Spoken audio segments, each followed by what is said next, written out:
This is me during the pandemic, getting paid to hang out with cute puppies, eat freshly caught food, and live with 20 other strangers on an island in the middle of the Pacific Ocean. And I got here all because I procrastinated on a single piece of homework 3 years ago. It all begins on a Tuesday. It started like any other Tuesday. I was bored in my engineering college class. But unlike most Tuesdays, here I felt like shit. I was just getting over a tough breakup and didn't really have any close friends. I was lonely. So on this Tuesday, I procrastinated the homework that was due. The kid next to me also procrastinated the homework. After class, I went up to him and we bonded over how little we understood what was going on in this class. Over the course of the next few months, this kid, Dean, and I became best friends. Now, it's exactly a year later. Dean and I were working very hard, yet again, on procrastinating our homework. During it, I found a flight to Miami for $14. I wanted to go, but he didn't, so I went alone. Ladies and gentlemen, welcome to Miami. And on my first day in Miami, I made a new friend. Her name's Estrella. And a day later, I found out I no longer have a job, which essentially ruined the trip. So let's fast forward to now. The pandemic. The world's collapsing. Personally, I'm an unemployed college grad, lost in life, broke, anxious.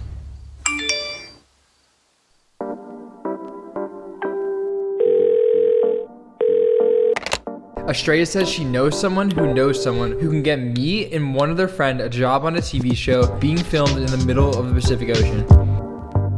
So I called Dean and he was skeptical. Honestly, I can definitely see how that seems super sketchy. So sketchy. But I trust Estrella and knew we could not say no to this. I'm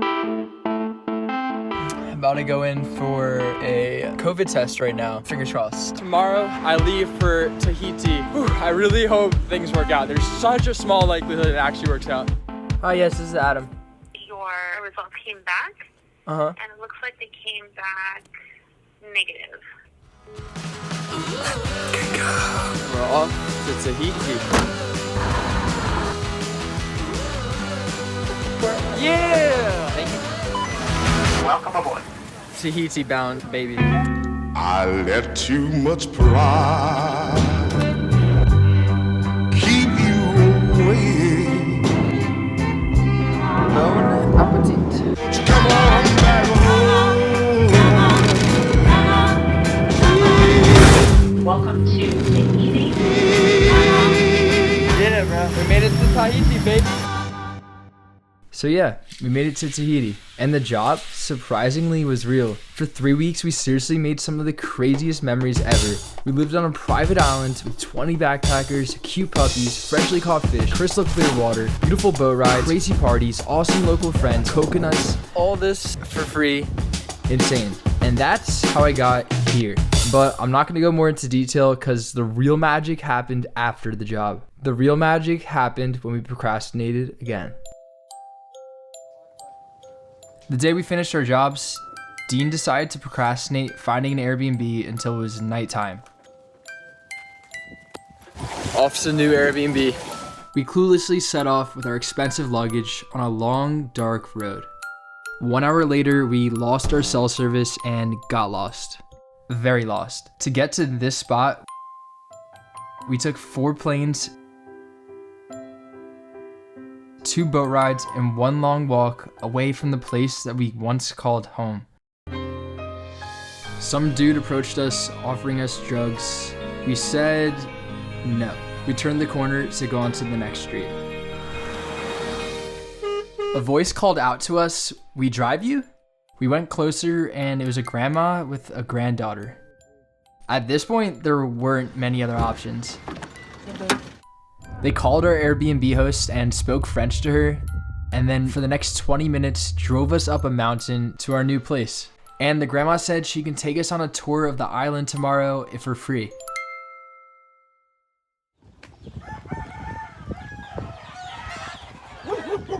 Oh yeah, we were definitely free.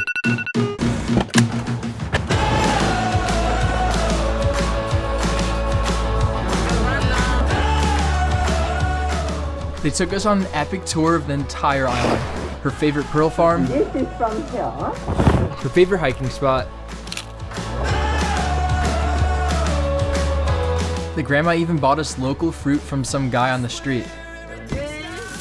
Thank you. Maduro. Oh yeah, and we finally learned their names. Kahalani. Her name is Colette. Colette. Yeah. Colette? Colette. Then they took us to the sacred temple. This is where we met her friend. This guy was a freaking legend. I swear he looked permanently happy. So I asked what his secret to happiness is. I wish that everybody in the world take the life like that and spread love. Polynesian people are like that, happy every time. Show our body love. Yeah. Be happy and don't worry. I was so confused why these random people were being nice to us for no reason. So I asked. Yeah, everyone's so nice. You don't understand, like in the US, it's so different. It's so You're open mind. You don't care if you're a stranger or a bad person. When the stranger is here, it's like it's our family. It's Do your parents tell you like you need to do this? no. It's just natural? Yeah. And in this exact second, that's when I learned the first of the 5 rules of life our new grandma accidentally taught me.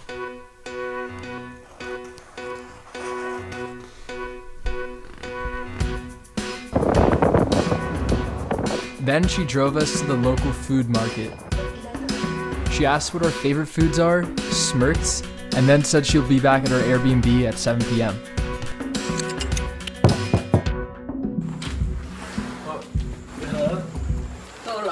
Hi. Oh my god. Thank you. Oh. Wow, looks so good. Okay. Okay. What? You want to eat with us? Or? No. Go home. I don't even know what to say. I'm actually speechless. Thank you. She made home-cooked dinner with all of our favorite foods. We're being fed right now. I was completely speechless. Dude, I'm not even kidding. She's treating me better than like anyone has on my birthday. She's just like, I feel like she's actually related to us. Long lost grandma or something. Yeah. I can't even fathom myself doing this for anyone else. I feel like everyone in the US is just so like scared of strangers. Everyone's in a rush. You'll barely even say hi to you back at home. Doesn't make any sense. I don't understand why we're getting treated this well. Doesn't make sense.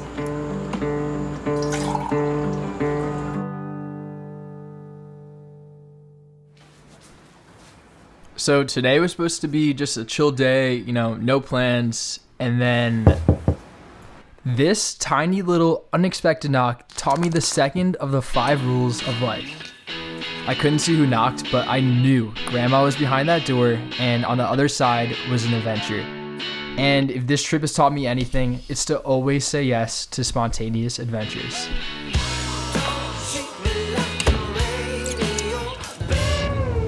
Oh, we wanted to tell you the dinner was really good. Yeah. It was so nice. It was such a blessing. I love it. Grandma couldn't really speak English, so Kahalani translated for us. And she also said that you are like this. We're- Every stranger is like family. Family. You're our family too. Yeah. So she literally drove us to her house to introduce us to her extended family. And 5 minutes later, we were here.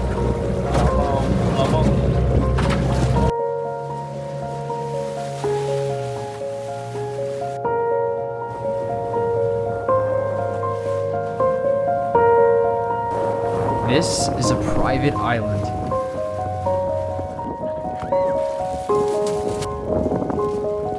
This is home-cooked food she brought to us on the private island. Thank you. So good. Thank you. And here's us and her family hanging out.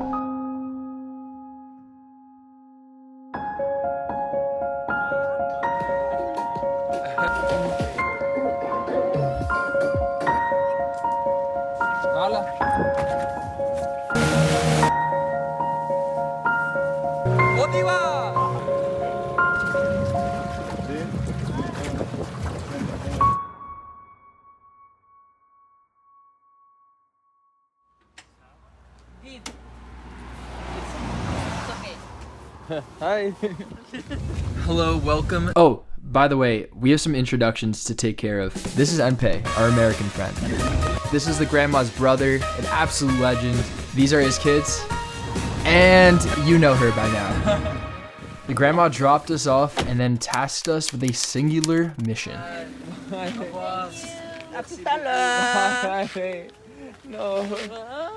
The mission was to go on a hike with her brother, but not just any hike. This hike was to see one of the rarest flowers on Earth that literally looks like a human hand, and it can only be found on one place on the entire planet.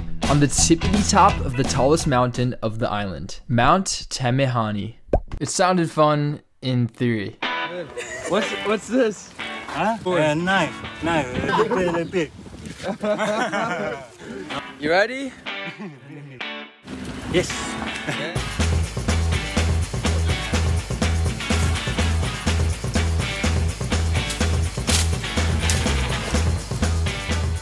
Along the way, he told us key warnings about the journey in French, and Beef?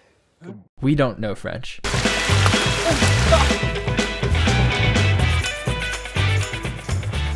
The guy just spoke to us. I didn't really understand what he was talking about, but it sounded interesting. It's so nice here. It's beautiful. It is raining. It's raining harder.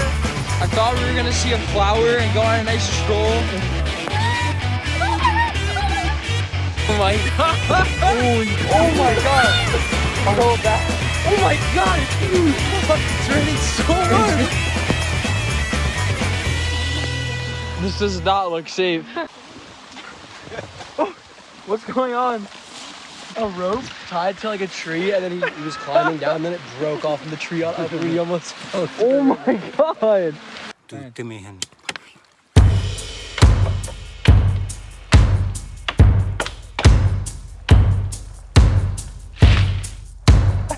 Down that on this rope attached to the sketchy branch. Vertish. We go? It's okay.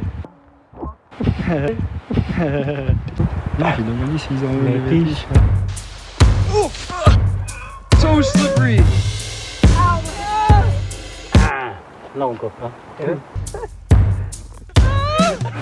Ah, yes. In this exact moment, as I landed on my butt in a pile of rain, that's when I began to learn the third rule.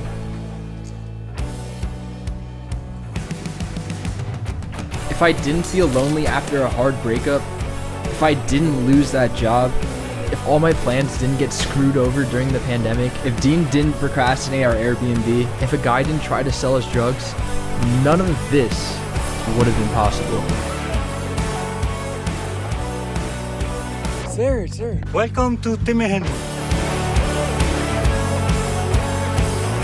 Wow, that's so cool. The best family ever. Thank you. Hallelujah, it's raining. Whoa, it's rainbow. So many rainbows out here. Never knew what love was until I found you. Okay. Merci beaucoup. Yeah. As we hugged and said our goodbyes, I gave Grandma the gifts that we got her. And I remember specifically thinking how it might be the last time I'll ever see her again. Wow. I'm getting emotional recording this audio. But in this moment right here, it's like it all flashed before my eyes. Not the crazy adventures, but the little things. Like the time she fixed our sink was just spewing mud. Or the time Enpei hurt her ankle and Grandma massaged it with special oil. Like the time she surprised us at our house with lunch. Or the time she hosted us at her house for lunch. When she put sunscreen on Dean's back. Or the time she gave us necklaces. Or the other time she gave us necklaces.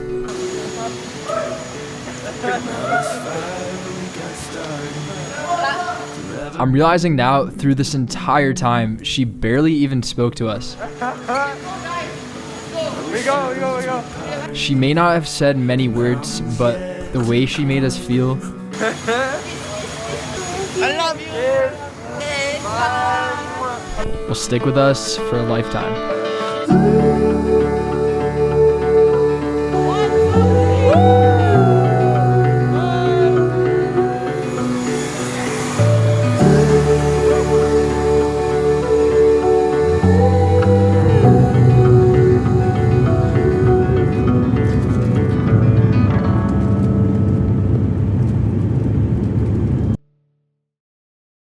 Update. So we are huge procrastinators and don't have a place booked for tonight, and we're getting kicked out of our old Airbnb right now, and we have no idea where we're going or even which island we're staying on, but we shall see.